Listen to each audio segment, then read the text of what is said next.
And number 4, look at that official officer. Thank you very much. Well, all right. And what else am I doing? I'm just turning it over to Dave. Yeah, Dave, take it away. All right. Okay. Good morning, everybody. It's great to see everyone this morning. Thank you. It's great to see everybody this morning. I apologize. I have to leave here shortly. I have a manager's meeting in Lorraine, so I don't hightail it up there either time. So I'm glad to be here to just go over some of the announcements that we have. First of all, I want to thank all the club members that participated in this year's district grant conference call. So I know Kelly was on it, Dr. Tristan Getz, thank you for being on that. I'm not sure if Cindy was on it or not. I know she signed up for it, but I didn't see her on, so I guess she probably wasn't able to make it. But I was on it, and Patrick ran the show, so he did a good job. So again, thank you by your participation. That helps us get the oh, so I didn't realize you were on, so you were very, very quiet, like a church mouse. But Sue, thank you very much for being on it. Am I missing anybody? Because I don't want to leave anybody out. I do appreciate you taking the time to be on this call. That helps us get the match grant from the district. So again, thank you for your participation with that. Next week, we will have our Rotary Club monthly board meeting, which will be immediately after this meeting. So we will be having that. The District 6630 Conference of Clubs, again, is being held April 24th and 25th at the Cleveland Marriott East up on Harvard Road in Lawrenceville Heights. So I do encourage as many members to attend. Again, it's a great opportunity to meet fellow Rotarians from the club with some great ideas. And talk about what we do here at the Rotary Club of Hudson. We have the 4-way speech contest, which is coming up here very shortly. I want to thank both Jim and Terry for their work getting that all together. Hudson High School.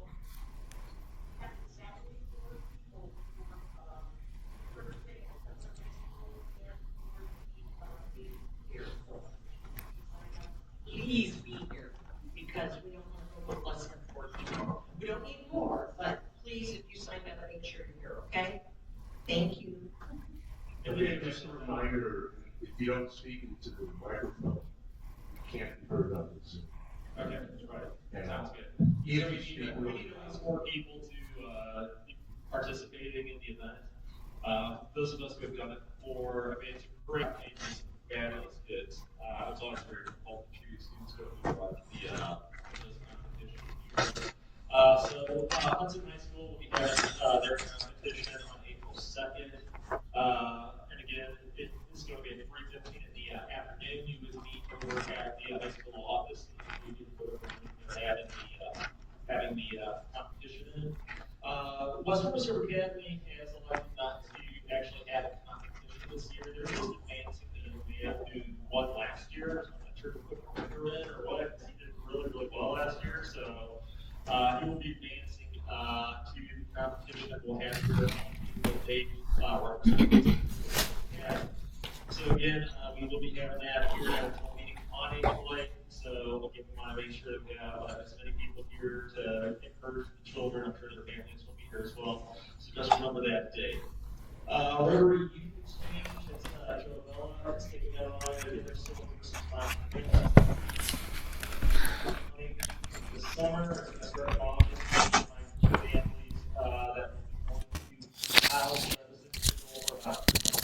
so it's really one who lives in the Hudson community that would be interested in hosting a foreign exchange student. Our monthly charitable giving, again, this is the last day for this month. We are collecting for the Dolly Parton Imagination Library. And $31 will sponsor a child to receive a full year of monthly delivery. So there's a fantastic job of that. You have some money that burns a little pocket today for these notes and these workbooks. With that, I'm not sure if we're ready for the presentation or not. I can get one. Basically, we got a big thumbs up from James. I'm going to ask David Basil to come on up. Dave has done a fantastic job this month, giving us really speakers. So with that, I'm going to turn it over to Dave, and then Tom will finish off the meeting for me. So everybody everybody have a wonderful day. Great seeing all of you. Thanks. Thanks, President.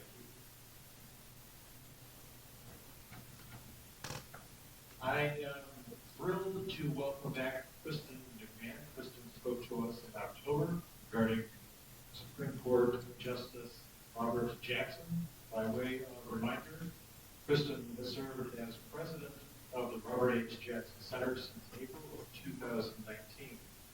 She's a former principal with Vetted Solutions, an executive search firm specializing in association and nonprofit recruiting and consulting in Washington, D.C. While there, she helped guide the transformational process for the company's executive searches. Previously, she was corporate counsel for Verizon, where she advised all business entities on a variety of antitrust issues, including deal analysis and compliance with antitrust and competition laws. Before joining Verizon, Kristen served as staff attorney for Howry LLP, where she was a part of the antitrust team, leading government investigations and litigation for numerous global Fortune 500 companies. She received her Bachelor of Arts in Journalism and Mass Communication and Political Science at St. Bonaventure, J.D. from the Catholic University of America, and a certificate from the Communications Law Institute at Columbus Law School for her special studies in communications law. Please join me in giving a warm Rotary welcome and welcome back to Kristen McMahon. Kristen, thank you so much for your patience this morning. No, thank you, Dave, for asking me back. It's always a pleasure to speak with your group. Can you hear me? Okay. Great. And I have a presentation to walk you all through, so it's not just me talking at you. So let me get that up.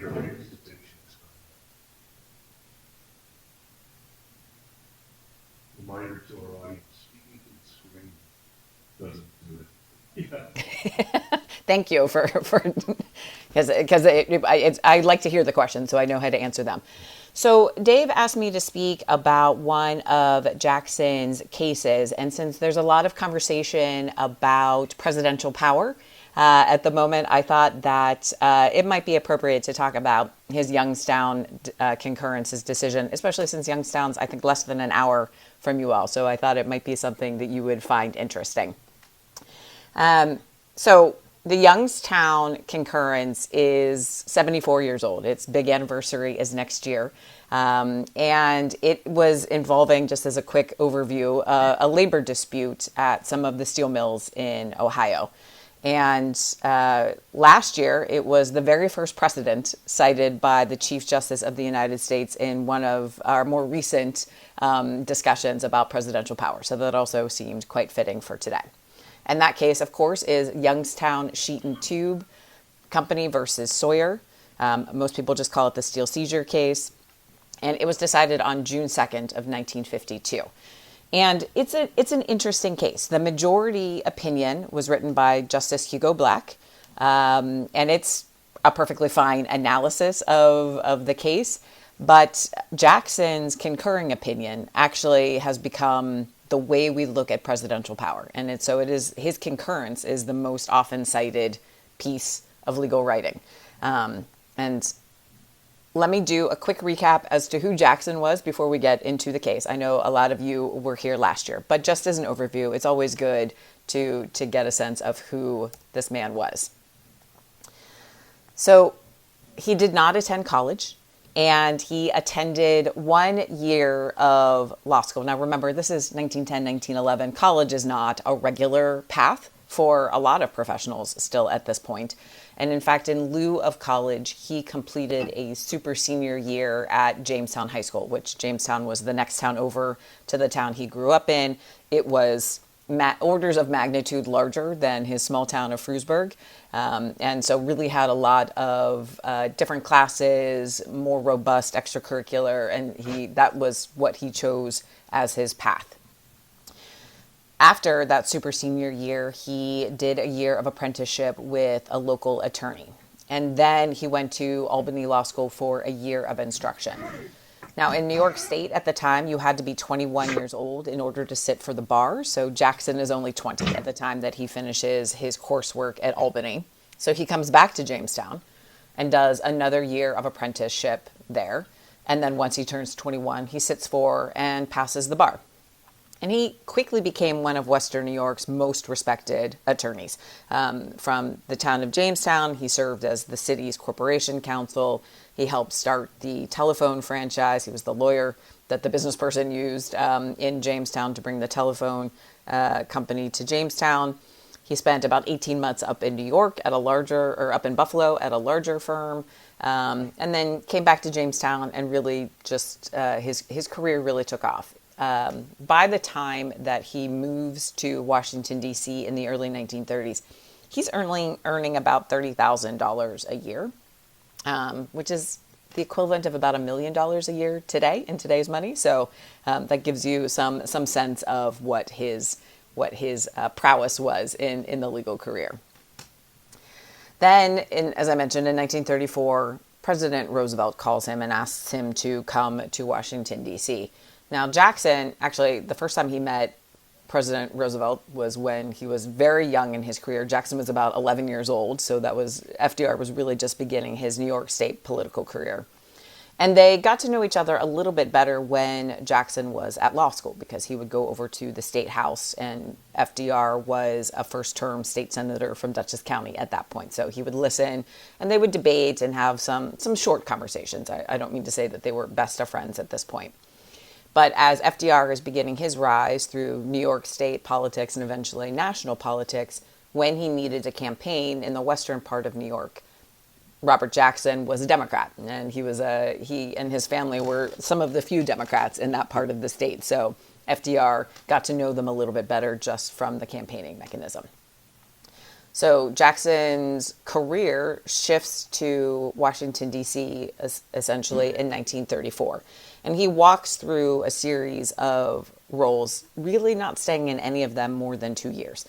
So when he originally goes down in 1934, it's as the general counsel for the Bureau of Revenue, which is the precursor to the IRS. Then he moves over to the Department of Justice, first in the tax division, where he's for about a year, and then in the antitrust division, where he's there for about a year. And then he becomes the Solicitor General in 1938. He's in that role for about 18 months. And then in 1940, he becomes the Attorney General of the United States and moves into FDR's cabinet.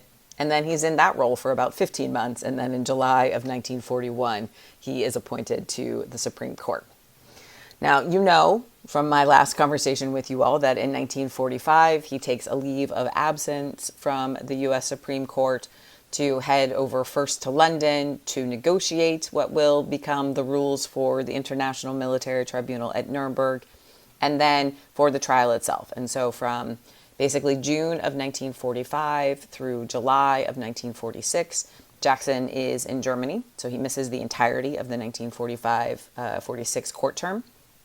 He comes home in July of 1945 to start preparing for the 46, he comes home in July of 46 to start preparing for the 46 court term, and then heads back over very briefly at the end of September for the verdicts being read in 1946. And then he comes back to the court and serves with distinction and sometimes quiet reserve until his death in 1954. He was only 62 years old when he passed away. Now, coming back to the court in 1946, you can really see a shift in how Jackson thinks about executive power. And the Nuremberg experience clearly shaped and reshaped some of his thinking there. So when the Youngstown case comes up about 6 years later in 1952, he's possibly the one justice who has had really in-depth experience with both what happens with presidential power when you support the person and what happens with presidential power when you don't support the person. And in either instance, because honestly, the court did very little to check President Roosevelt, what does that unchecked presidential power lead to? What could it possibly lead to? And so I love this quote, which is towards the end of his concurring opinion. Men have discovered no technique for long preserving free government except that the executive be under the law. And we'll come back to this at the end of it. The quote's a little bit longer than that, but that's the crux of it. So let's talk a little bit about the case itself. Here's the scene. You know how I like setting my scenes. In the spring of 1952, the United States is roughly 2 years into the Korean War, which is a conflict that President Truman had committed American troops to without ever asking Congress for a formal declaration of war. And that is an important detail. This war creates a massive demand for steel. Steel goes into the tanks, it goes into the artillery, it goes into the ships and the aircraft, everything that's basically being built for the war effort. And the United Steelworkers of America have been in a contract dispute with a number of the major steel producers for months. And what they're debating about is what you would expect unions and corporations to debate about: the wages, the working conditions, the hours. Nobody can agree on it. The companies themselves are trying to lower the wages. Obviously, the Steelworkers Union is trying to keep them at a minimum where they are, if not raise them. And so in December of 1951, the union announces that it's going to strike when the contracts expire at the end of the year. The Wage Stabilization Board tries to mediate. That doesn't go anywhere productive. So on April 4th of 1952, the union gives its formal notice, and the strike is slated to occur starting at just after midnight on April 9th. Now, as you might imagine, this will alarm the president, and so Truman is thinking through what his options are. And this is also an interesting quirk to this case. He had tools available. There was actually something called the Taft-Hartley Act of 1947, and that gave presidents the authority to seek an injunction against strikes if they threatened national security, which arguably this falls into that category. And there would be a cooling off period of 80 days. And Congress specifically crafted that law to include that provision. Truman, however, hated the Taft-Hartley Act. And so he'd actually vetoed it when it came to him for a signature. Congress very quickly overrode his veto. And so because he viewed the law as anti-union, he didn't want to use it. So even though he had a very valid way to do this, he put it aside because he did not want to give credence to that particular law. So instead, mere hours before the strike is going to go in effect on April 8th, he goes onto national television and announces that he is ordering his Secretary of Commerce, a gentleman by the name of Charles Sawyer, to seize and operate the nation's steel mills by executive order. So executive orders, I think, are something we're all familiar with at this point, and that is one of the most common ways that presidents today especially exercise their presidential authority. Similarly with our executive orders today, no act of Congress here, just the president saying, this is what I'm going to do because I think I have the power to do it.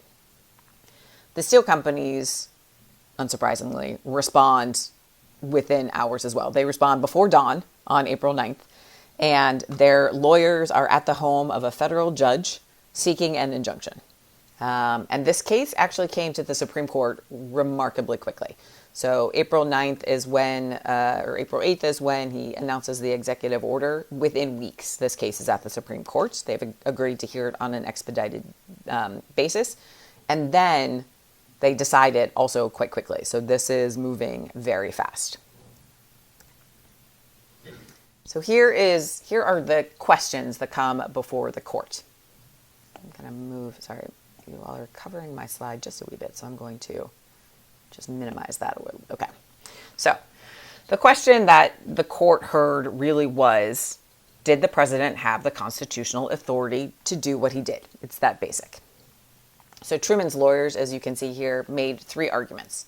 First, because the president is the commander-in-chief, he has to keep the war effort appropriately supplied, and a steel strike would harm the troops and that particular effort. Next, there is a long history of presidents seizing property in national emergencies.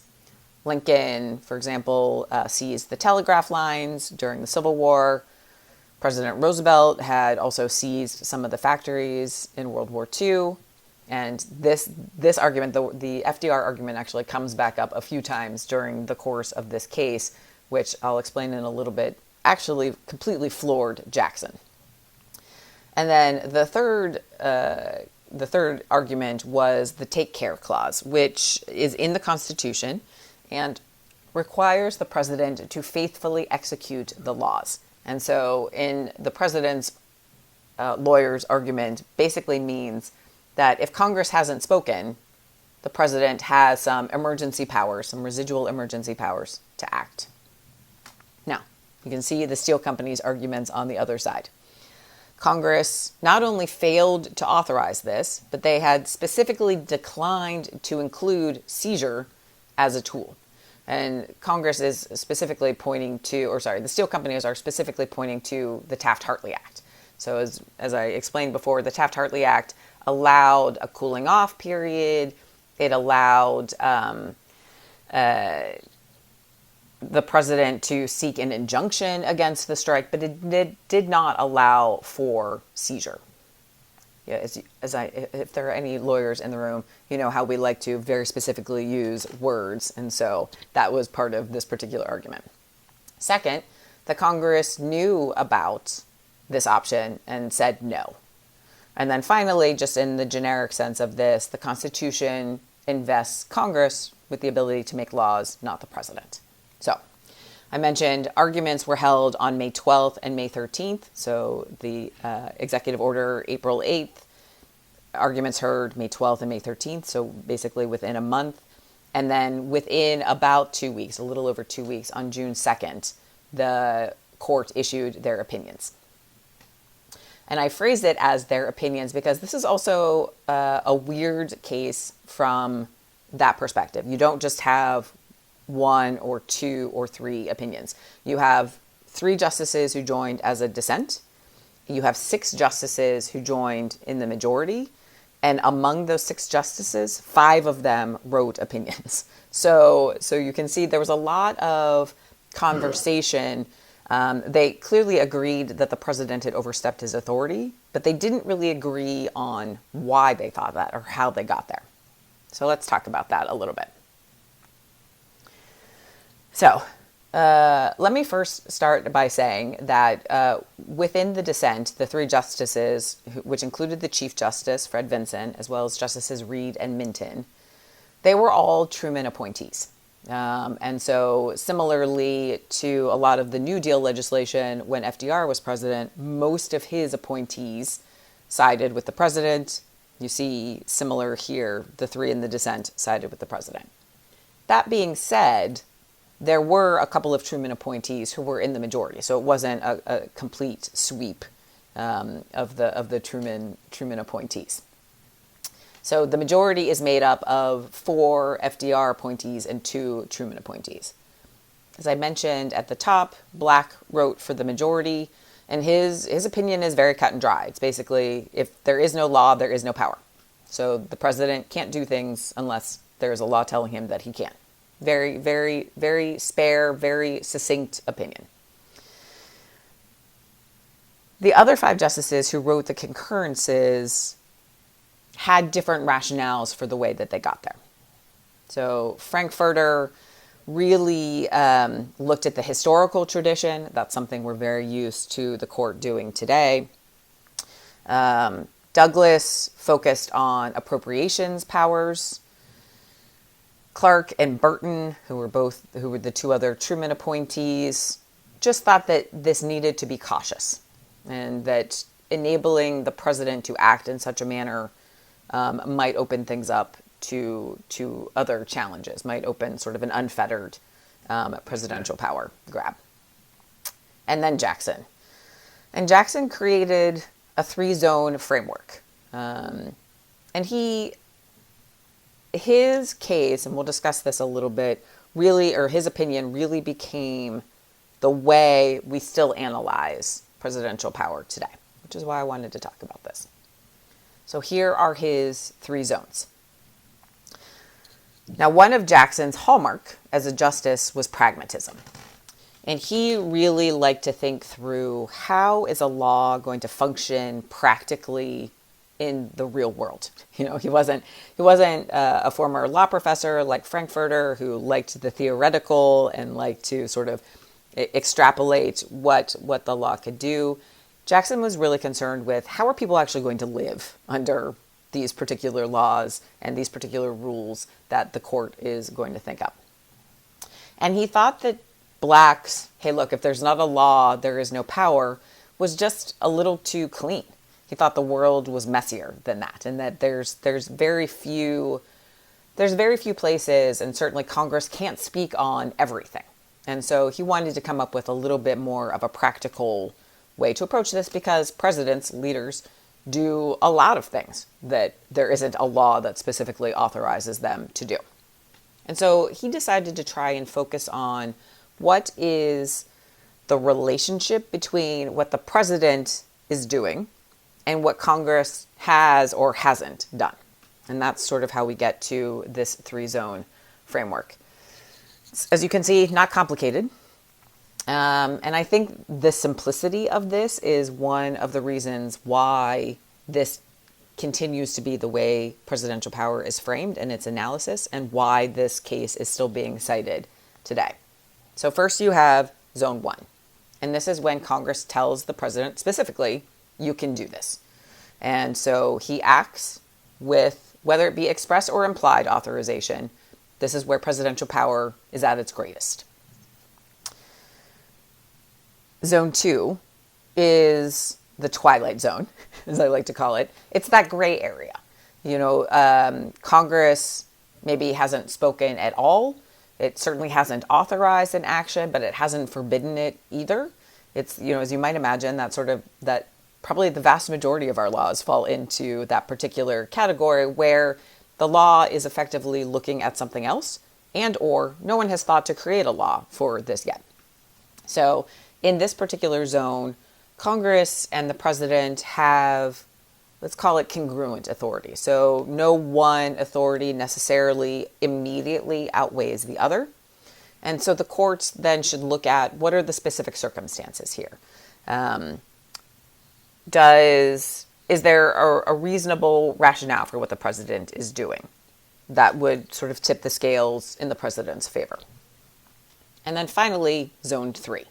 And this is where presidential power is the weakest. So when Congress has specifically said, you, Mr. President, at this point, cannot do this, and the president does it anyway, Congress gets the greatest deference here. There may be a small chance that the president can explain why, but the greatest deference is towards Congress, and they will have just sort of the implied right to move forward here.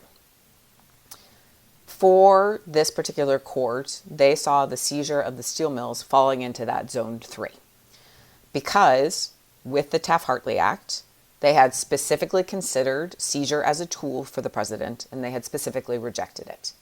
And so that wasn't Congress not speaking, that was a no. And so this also goes back to, obviously, the congressional record and taking a look at the debates and finding how the court, or how Congress debated this particular issue. Now, I should also say, Jackson doesn't think this is a perfect framework. He thinks it's a workable framework. And he does actually think it's a little simplistic, but it's practical. And so it's something at least people can move forward with in a way that clearly outlines a rational, debatable, arguable path forward that people can predict and understand. And so that gets back to that pragmatism. It gives future courts fairly good guidance as to how they could analyze a particular case. So I do want to pause and just, for the non-lawyers in the room, there are typically 3 kinds of opinions at the Supreme Court. You have your majority opinion, which obviously gives us the official ruling of the court. You have your dissenting opinion, and those are obviously for the justices who don't agree with the majority, and they usually take the time to explain why. And then you have these concurring opinions. And as I mentioned before, the concurring opinions are usually because the justices agree with the end result, but they might have gotten there a different way. Or they might have something else they just want to say, or some other issue that they were wrestling with within there. Sometimes it's laying groundwork for future cases. Sometimes it's trying to help lawyers, future lawyers and future courts understand maybe this is working in this particular scenario, but if the facts were a little bit different, they might have had a different outcome. And so it's really just to give additional guidance. If you were to ask, I'm gonna do a sweeping generalizations here, but I think if you were to ask any law professor, especially a constitutional law professor, probably any federal judge too, which opinion in Youngstown they're most likely to reference, it's not going to be Black's majority opinion. It was too simplistic, as Jackson feared. They're likely all going to say Jackson's opinion. And that has a lot to do with what we've just been talking about. Black's opinion only got you so far. It told you what happened in the case. It told you, hey, no law equals no power. But it didn't help future lawyers and future courts analyze this any better, where Jackson's framework does that. It's also, I think, for Jackson personally significant. You know, as we talked through, so his time as Solicitor General, his time as Attorney General, he'd actually been known at that point to argue for very broad executive power. I mentioned he was appointed by FDR. By the time Jackson joined the court, he was basically in the middle of almost a complete shift to FDR appointees. By the time FDR passed away, he had appointed 8 out of the 9 justices on the court.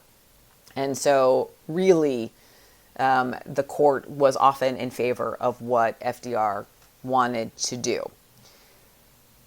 Jackson, even during that point, though, was starting to have some conversations of what kind of system are we setting up for future generations when we may not like what the person in power is doing.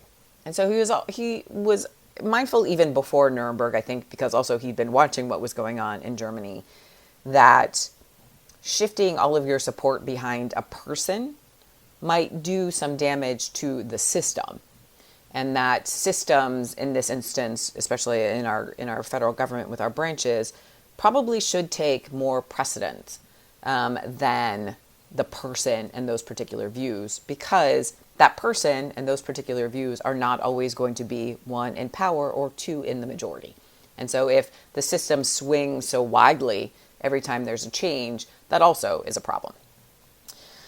So I should also mention, as I did before too, that this case, when the Solicitor General was making its arguments before the court, he was actually referencing a number of arguments that Robert H. Jackson had made as Solicitor General and Attorney General back in the Attorney General side of things, back during World War II and the Lend-Lease Act and FDR's seizure of some of the manufacturing capabilities there as well.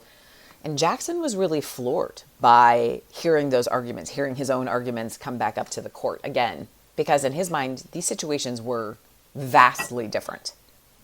You know, World War II was Congress had declared war there. That wasn't analogous for Korea.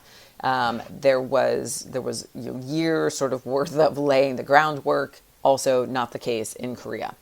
And so Jackson started writing a book. And if any of you are interested in a couple of book recommendations, I'll do this one first. Jackson's manuscript is called That Man. And that man was the pejorative used against FDR. Can you believe what that man did today? Kind of expression. And Jackson's manuscript wasn't published during his lifetime. It was found actually in his papers by the family well after his death.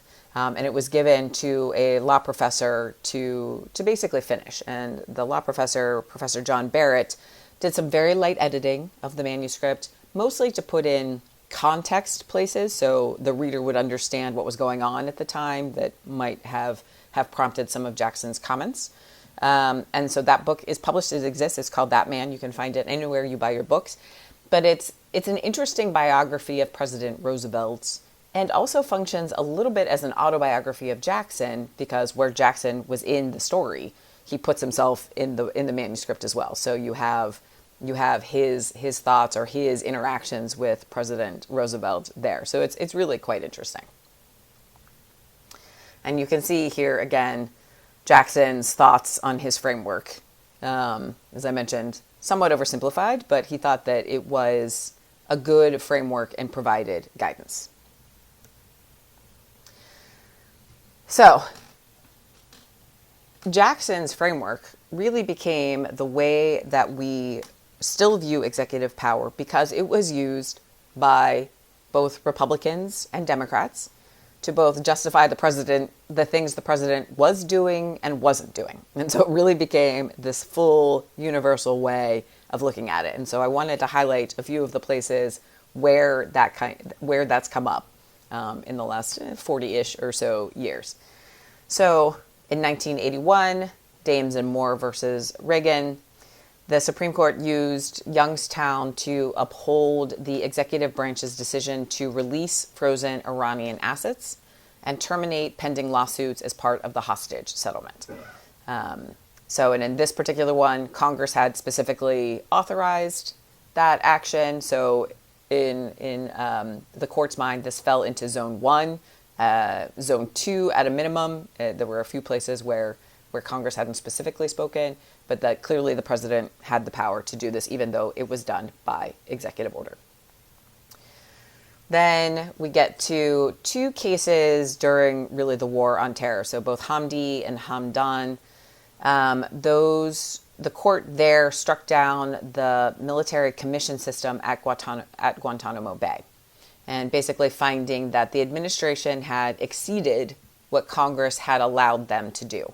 And so this fell more closely into the Zone 3, more that they had gone beyond. So Congress had delegated certain powers, and the executive branch had gone beyond those. And then in 2015, Zivotofsky, I had to practice pronouncing that one because the consonants were tripping me up there. The court used the framework to analyze whether Congress could require the executive branch to list Israel on the passports of Jerusalem-born citizens. So this is more the president doesn't want to do what Congress is telling him to do. And the president's ability to recognize countries' jurisdictions, which is in the Constitution, the court basically said was exclusive. So Congress couldn't tell the president what he could or could not recognize. So in this instance, the president's authority won out. And then in a relatively recent one, Biden versus Texas, this is regarding the Remain in Mexico policy of the Biden administration. And both Justices Kavanaugh and Alito specifically cited Youngstown within this immigration policy. And basically, as you can see through here, we've got Republican presidents, we've got Democratic presidents. So you have different justices, you have different political orientations. Obviously, over 40 years, our court has changed quite a bit. But they're using the same framework to move this forward. And so, I think Youngstown is genuinely nonpartisan. It is used by everyone. And to be honest, every president runs into it because executive orders are a way that presidents have governed for ever, honestly. So every administration bumps into this Youngstown case. I want to shift a little bit to one of the more recent cases where this really came to light. So Trump versus United States in 2024. And this is when the court was debating and opining on whether a former president could be criminally prosecuted for official acts taken while in office. And the specific context, as I think we all know, was the federal indictment of President Trump related to the efforts to invalidate or overturn the 2020 election results. This vote, also 6-3, that's a relatively common vote for the court. And Chief Justice Roberts wrote the majority opinion. As an interesting aside, Chief Justice Roberts was a clerk for Chief Justice William Rehnquist. And Chief Justice William Rehnquist had been one of Jackson's last clerks. Rehnquist clerked for Jackson in 1952 and 1953. So Roberts actually has long said that he views Justice Jackson as his judicial grandfather. which makes what I'm about to say about this case, I think, even more interesting. The very first case that Chief Justice Roberts cited was the Youngstown decision. He opened with that precedent. And he, as you can see here, cited or referenced it 12 times during the course of the opinion. So he was really trying to ground this opinion in Jackson's concurring opinion. He modified Jackson's 3 zones, though, or 3 immunity categories, to core constitutional powers warrant absolute immunity from prosecution. Other official acts get presumptive immunity, and unofficial or private acts get no immunity.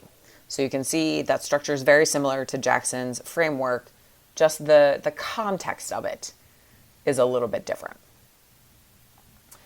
And so this is where, as you can see from the final bullet, this is where the debate gets a little bit interesting. So Roberts said in his opinion that he was faithfully interpreting Youngstown. Critics of the Trump versus United States decision, however, argue that he basically inverted Jackson's logic. So Jackson's whole point, according to these critics, was that in Zone 1, even with maximum presidential authority, the executive is still under the law, because that is where Congress has specifically told him that he can act. And so that law portion is still of prominence in Jackson's 3 zones. Those critics argue that Roberts' opinion used Jackson's language to reach a conclusion that Jackson did not intend for it to reach. And actually, just in the last couple of weeks, the University of Pennsylvania Law Review published an article about this. Justice Sotomayor, who was in the dissent, called it a decision that makes the president a king above the law. And the current Justice Jackson, Ketanji Brown Jackson, cited Jackson's concurrence in her own dissent to argue that the rule of law requires courts to say what the law is and to hold the executive accountable to it. So you can also see, even within the same case, on both sides of it, one case is being argued. So you have this case where both the majority and the dissent are invoking the same concurrence and reaching diametrically opposed conclusions as to what that means. So what does this actually mean for us? So this debate is not over. This debate lives, and it likely will live for quite some time. So last year, in the Department of Homeland Security versus DVD and Trump versus CASA, both of which were immigration cases involving executive orders, the dissenters, mostly the liberal justices, cited Youngstown to argue that the majority was dangerously close to deferring to the executive branch in ways that undermine judicial independence, and that they were really concerned about the constitutional limits on presidential power by the way that the court was deciding. So what legal scholars are grappling with right now is, did Trump versus the United States stretch that Zone 1, that presidential green light area, so broadly that Zone 3 effectively doesn't exist anymore, that there is no way for an executive to act in a way where Congress receives the deference, or Congress no longer has any power to check the executive? Can the president claim nearly anything as a core constitutional power? So that's where the debate is centering today. Others are also taking a look at whether or not Jackson's framework has broader application in the world as well. So not just Congress versus the president, but also state authority versus federal authority. You know, as the president is saying, there's a lot of things he thinks should revert back to the states for their jurisdiction and their ultimate primacy. This is part of the debate now as well. Does Youngstown have a role to play in a state authority versus a federal authority? And to be honest, I don't have an answer for this.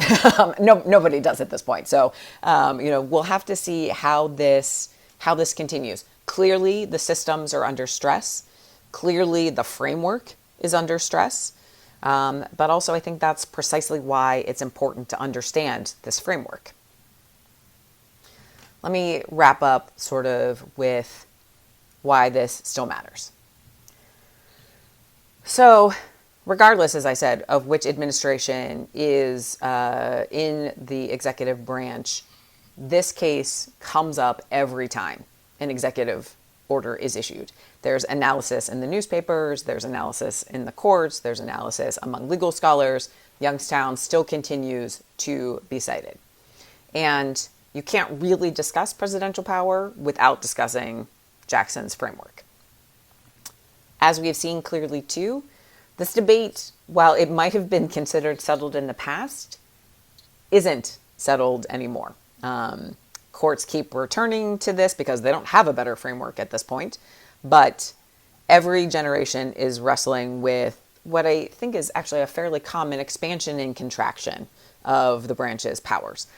Our system is observably cyclical, whether it's expanding executive or congressional power or contracting it. We happen to be in an expansion of executive power at the moment, which also was what happened during FDR's time. The executive power there was greatly expanded. So this is something that expands and contracts, not necessarily on a fully, it's not like it's every 20 years or so, but there are observable cycles here.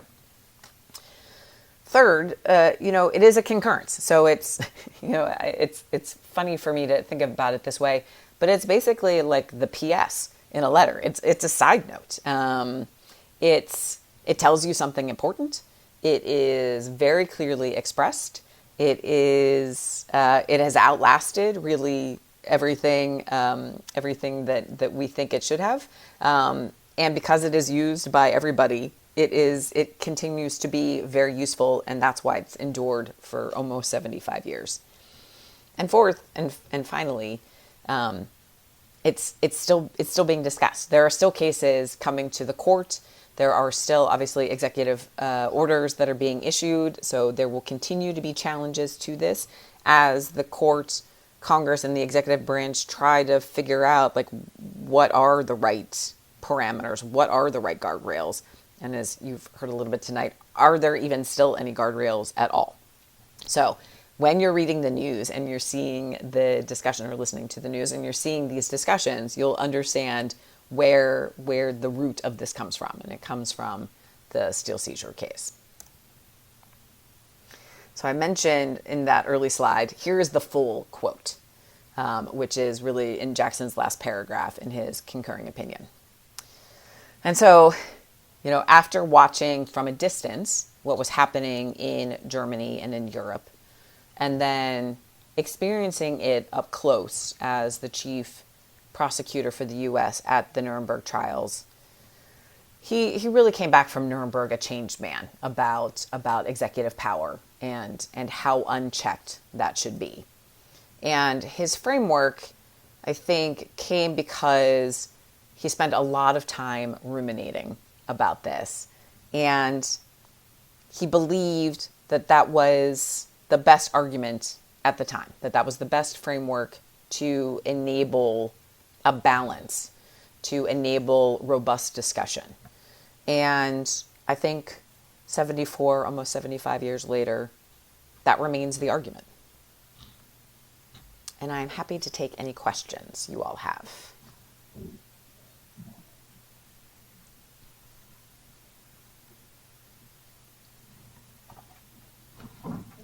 Speaking and wasn't aware of that framework specifically passed. But as I was listening to you, this thing appeared underneath everything. Congress, right now, because of a whole series of decisions, some by the court, is essentially powerless because of Citizens United. And this until we settle the campaign finance issue so that the wealthy who can get to the president, if the president is what that he's got to, they can buy and sell and do exactly that, which is why the threat to be primaried or other threats that are made by the executive to keep Congress subservient.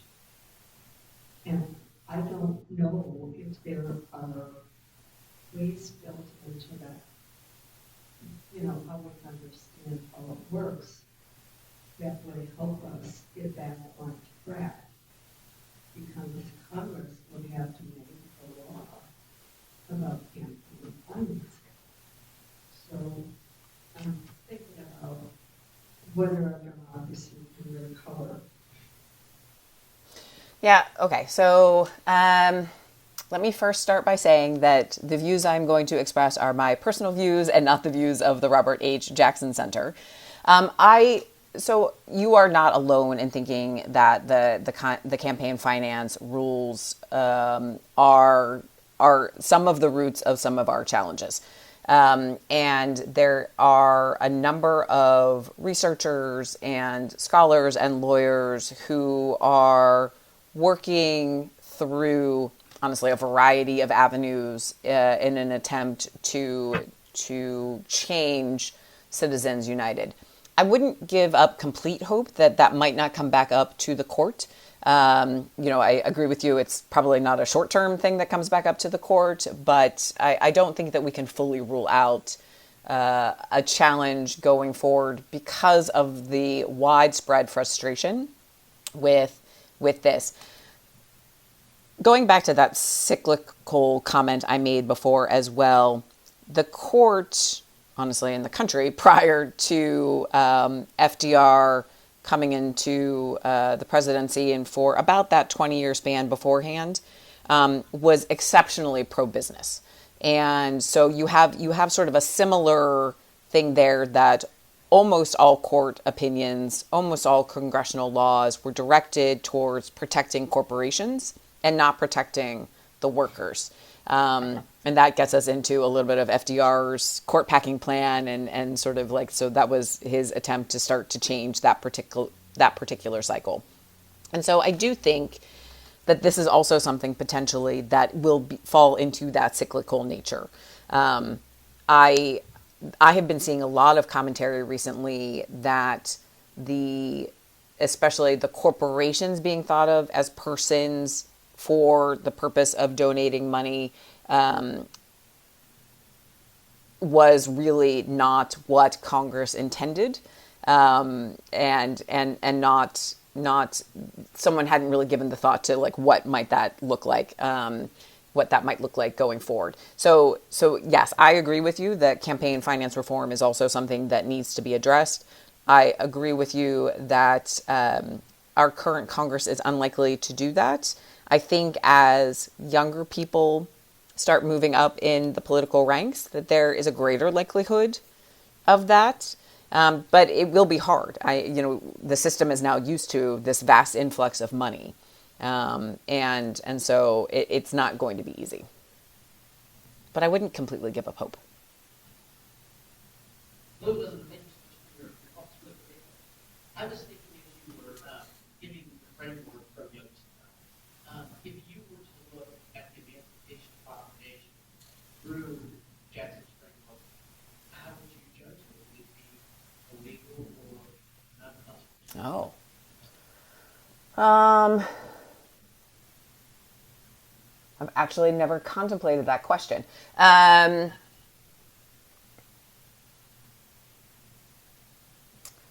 Constitutional power. Sorry, I'm briefly going through some of the original constitutional amendments. I mean, I think there's a definite argument to be made for, at a minimum, Zone 2 there. I think you could make the argument that Congress hadn't specifically spoken. A lot of the slave rules were state-specific. So, and I'm giving myself a little bit of wiggle room here. But I think largely had that framework existed back in Lincoln's era, I think there's every likelihood that the court would have said that was a Zone 3 type of executive order. Because even without some specific laws by Congress, there were certainly their implied intention and their implied understanding of that. Obviously, once we get to the 13th, 14th, 15th Amendments, that completely flips the script. But at the time of the Emancipation Proclamation, I think you could make the argument that would have fallen into Zone 3. Well, I have a question, but to that point, what makes it even more complicated is the Emancipation Proclamation only freed the slaves in the Confederate States, not in the Union States. So technically, there were no representatives of the Confederate States in Congress at that time. So, but it is a very good. Yeah, that would make a really interesting research paper. In his framework of if the president and the Congress are in complete agreement on some action of the president, but it's actually counter to the Constitution, doesn't the Constitution take preference? How does that work? Yeah, so I mean, Jackson's framework doesn't really address that. So, Jackson's framework is more about the balance of power between Congress, between the legislative and executive branches.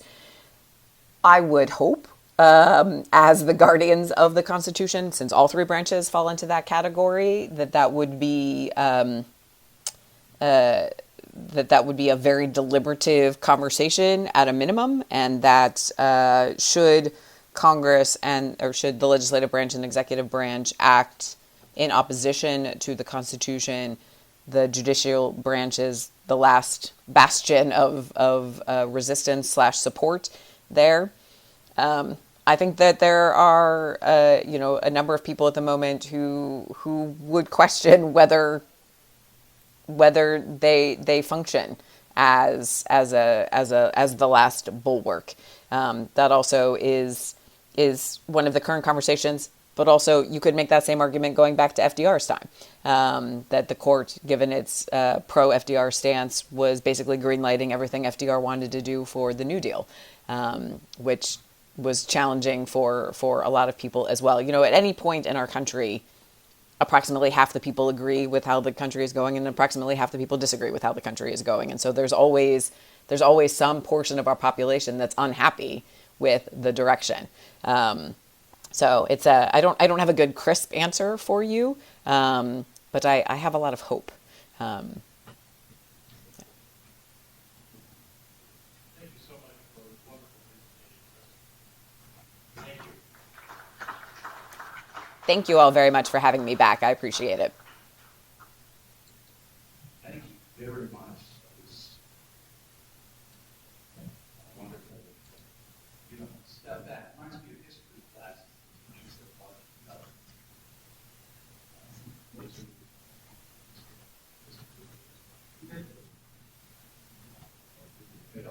So anyway, let's see. We have Rotary.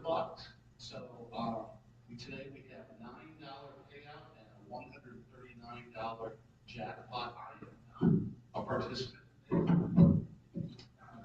Comfortable item.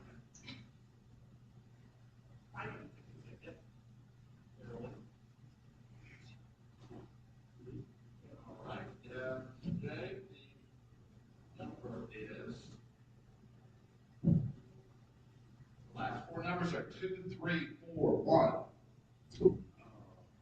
All right, Jay, come on up here. We're playing for a jackpot of $139. I think I counted about 30, a little over 30 marbles there. Take a look in there. There's a black one. There it is. Hold it higher. Not this week. Oh, next week.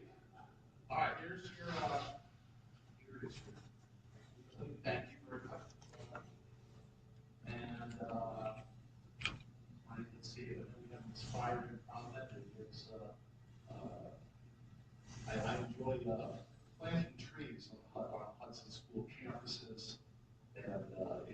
is that time of the season where we're starting again, we're starting a new project. I'm excited about that, and I'm always reminded of a little inside joke surrounding a Chinese proverb that I had with Phil Herman. When's the best time to plant a tree? 20 years ago. When's the next best time? Today. So think about that. All right, I think that's all we have. Am I forgetting anything? If not, I declare this meeting closed.